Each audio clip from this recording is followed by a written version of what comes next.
শিৱসাগৰৰ বলিয়া দিখৈ এটা ফালৰ পৰা আচলতে ধুই নিয়া দৃশ্য দৰিকা নৈয়ে ধুই নিয়া যি দৃশ্য আমি দেখাই গৈছোঁ একাধিক্ৰমে। মই বৰ্তমান উপস্থিত আছোঁ শিৱসাগৰৰ কপটিং গাঁৱত। ইয়াৰ যিসমূহ কৃষিজীৱী আছে, যিসকল গোপালক আছে, সেইসকল আচলতে এই বানত এতিয়া কক বকাই থাকিবলগীয়া এক ছবি। মোৰ সতীৰ্থ ভিডিঅ' জাৰ্নেলিষ্টে দেখাব মোৰ ইয়াৰ সৰহসংখ্যক যি গোধন ইতিমধ্যেই ঘৰৰ সন্মুখত বান্ধি থ'বলগীয়া হৈছে, খেৰ দি পেলাই আচলতে তেওঁলোকক খুৱাবলগীয়া হৈছে। বিগত দিনকেইটা মানুহৰ সমানুপাতিকভাৱে গোধন বা পশুধনৰ আচলতে সমানে তথৈবচ অৱস্থা হৈছে। মোৰ লগত এজন ব্যক্তি আছে, আমি তেওঁৰ ওচৰলৈ যাম। কিমান অসুবিধা হৈছে? আপুনি এজন কৃষক।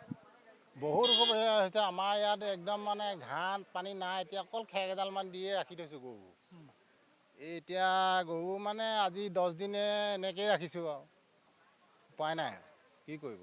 আমাৰ চৰকাৰৰ ফালৰ পৰা একো খাদ্য গো খাদ্য নাই দিয়া, পশু খাদ্য নাই দিয়া। সেইটো কাৰণে আমাৰ দিগদাৰ হৈছে। কিমান গৰু আছে সমগ্ৰ গাঁও? মোৰ 25টামান আছে। 25টা গৰু মানে বৰ বেছি হেৰি কষ্ট হৈছে। তাৰ সমানুপাতিকভাৱে মই যদি কওঁ যে সমগ্ৰ যিখন গাঁও, সেই গাঁওখনত কিমান গৰু আছে? প্ৰতি ঘৰতে 20টা 10টা এনেকৈ আছেই। 1000ৰ ওপৰো আছে। দাদা, আপোনাৰ কিমান আছে গৰু? মোৰ 8টা আছে। 8টা আছে। আপোনালোক কৃষক বা গোপালকৰ লগতে জড়িত? হয়। নহ'লেতো আমাৰ ইনকম একো নাই। কি পাইছে নাই আপোনালোকে? নাই পোৱা। একো নাই পোৱা। আমি গৰুৰ বিষয়ে একো নাই পোৱা। সাহায্যসমূহ আহিছে নাই? সাহায্যসমূহ আহিছে, পাইছে দুই অলপ। কিন্তু গৰুধন নাই। পশু বিভাগে এতিয়া গৰু পৰি আছে, সেই এটা পৰি আছে বেমাৰত, সেইটো লুটি খাই পৰিয়ে আছে, এটা ভিতৰত পৰিয়ে আছে। কি কৰিম? চৰকাৰে যদি দিলেহেঁতেন সাহায্য, আমিতো গৰুকেইটা ভালকৈ পুহি ইনকম কৰি খাব পাৰিলোহেঁতেন। গোটেই গাঁওখনেতো বুৰি আছিল। হয়, গোটেই গাঁও বুৰি আছে। এইকেইটা চাব পাৰিব। মই যাম য'ত গৰু আছিলে, আপুনি মোক লৈ ব'লক।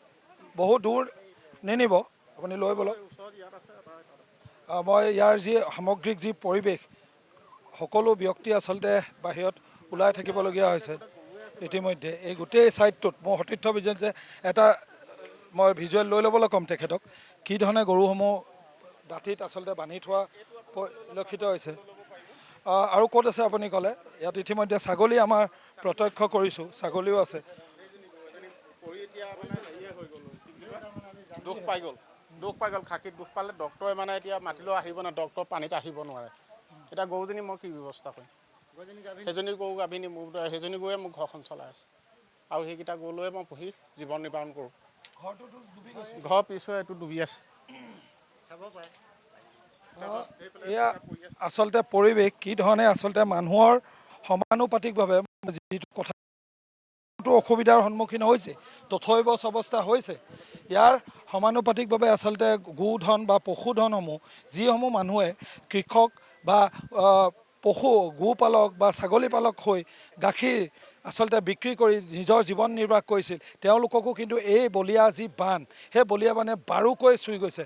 কিন্তু এতিয়াও বহু অঞ্চলত, শিৱসাগৰৰ বিধানসভা সমষ্টিৰ অন্তৰ্গত মই কপটিং গাঁৱত বৰ্তমান আছোঁ, আৰু গোটেই দিশবিলাক যদি আপুনি চায় তেনেহ'লে কেৱল পানী আৰু পানীয়ে দেখিব।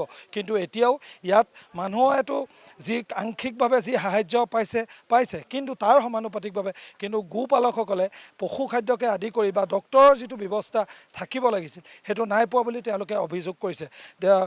এই প্ৰতিবেদন আমি যি জিলা প্ৰশাসনক পুনৰবাৰ আমি বিগত 9টা দিন বহু প্ৰতিবেদন আচলতে জিলা প্ৰশাসন হওক, চৰকাৰ হওক, মুখ্যমন্ত্ৰী হওক, বিভাগীয় মন্ত্ৰী হওক, সকলোলৈ আচলতে আমি প্ৰেৰণ কৰিছোঁ। এয়াই আচলতে পৰিৱেশ শিৱসাগৰৰ। বানৰ যি তীব্ৰতা বা প্ৰকোপ, সেই প্ৰকোপ কিছু সংখ্যক কমিছে, কিন্তু এতিয়া প্ৰয়োজন আছে সকলোতকৈ মানুহ ধৈৰ্য সহকাৰে থকা, লগতে প্ৰশাসনে এইসকল ভুক্তভোগীক আচলতে যি আনুষংগিক বানৰ পিছত যিসমূহ সমস্যাৰ প্ৰাদুৰ্ভাৱ ঘটিব, সেইসমূহক আচলতে মোকাবিলা প্ৰশাসন বা চৰকাৰে কেনেদৰে কৰে, সেয়া লক্ষণীয় বিষয় হৈ উঠিছে।